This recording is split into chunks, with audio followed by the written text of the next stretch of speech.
একটুখানি বলেছে পুরো সর্বনাশ দুই বোধ। Hello everyone, welcome back to my channel and another blog. আশা করি তোমরা ভীষণ ভালো আছো এই রং খেলায়, আর আমিও ভালো আছি। তা এখন বাজে সকাল 11টা, আর এখন থেকে আমি আমার ব্লগটা স্টার্ট করলাম।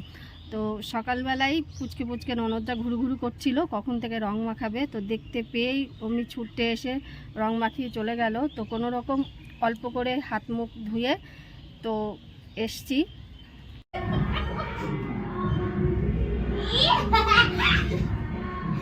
দেখেছিস অবস্থা?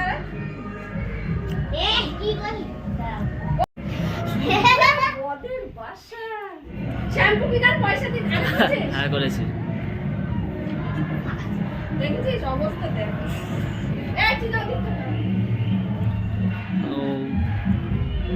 কি অবস্থা সব। আর নিচে সবাই মিলে একসঙ্গে নিচে যাচ্ছি। আমি ওদেরকে শিখিয়ে দিলাম যে আমার যাকে মাখিয়ে দেওয়ার জন্য রং, ওরা গিয়ে যাকে রং মাখিয়ে দিল।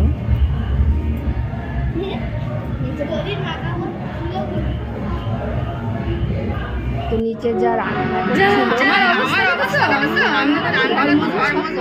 তিনজনে মিলে ধরে মাখিয়ে দিয়েছে।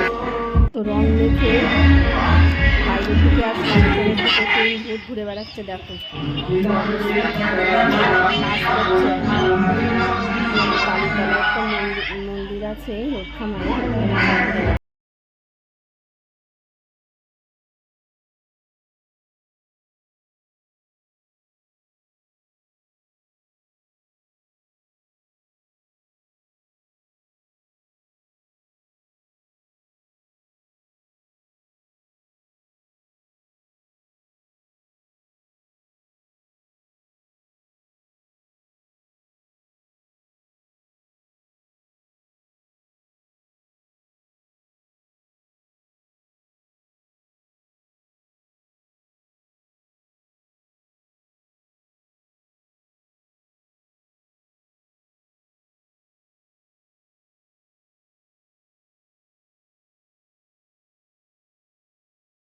কোনো কাজকর্ম হয়নি, তো রান্না বান্না কোনো কিচ্ছু হয়নি। তো একবার ভাবছি রান্না করে নেবো, তারপর স্নান করব, না আবার ভাবছি একেবারে স্নান করে পুজো দিয়ে রান্না করব। তো এই চলছে দোমনা ভাব। চলো প্রথমে আমি রান্নাটাই আগে সেরে নিই। আজকে দুপুরবেলায় এই রং চং মেখেই অল্প রান্না করব, এখন আর ভালো লাগছে না। বাবা এই তো দেখেছো? দেখো কিরাম বোঝে, ও দেখবে। আচ্ছা তাকাও, ওই দেখো, দেখেছো? এইদিকে দাও।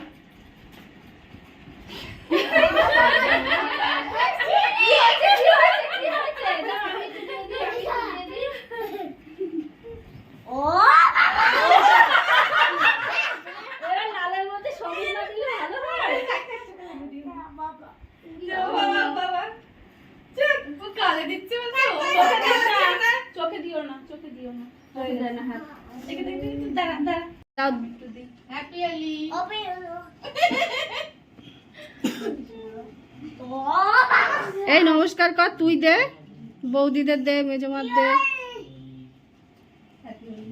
নমস্কার কর, তুই ছোট সবার। নাও তোমরা সব আশীর্বাদ করো। ভালো চাকরি বাকরি করো, সুন্দর একটা বউ আনো। ও বাবা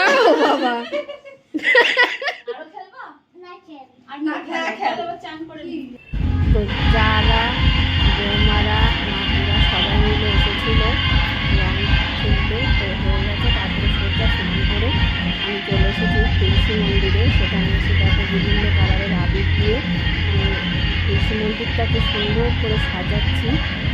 তারপরে সাজানো হয়ে গেলে আমি আবার শেষে প্রণামও করবো। প্রণাম করে ঠাকুরকে ভালো করে প্রণাম করে তারপরে চলে যাব পুজোর ঘরে। সেখানে গিয়ে আমি পুজো দেবো। প্রথমে সেখানে গিয়ে আমি ঠাকুরকে আবির দেব। প্রতি বছর সকাল সকাল স্নান করেই আমরা ঠাকুরকে প্রথমে আবির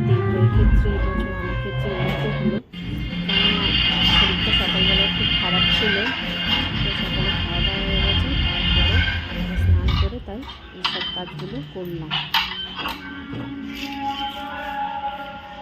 দেখো আমি চলে এসেছি আমাদের অফিস ঘরে।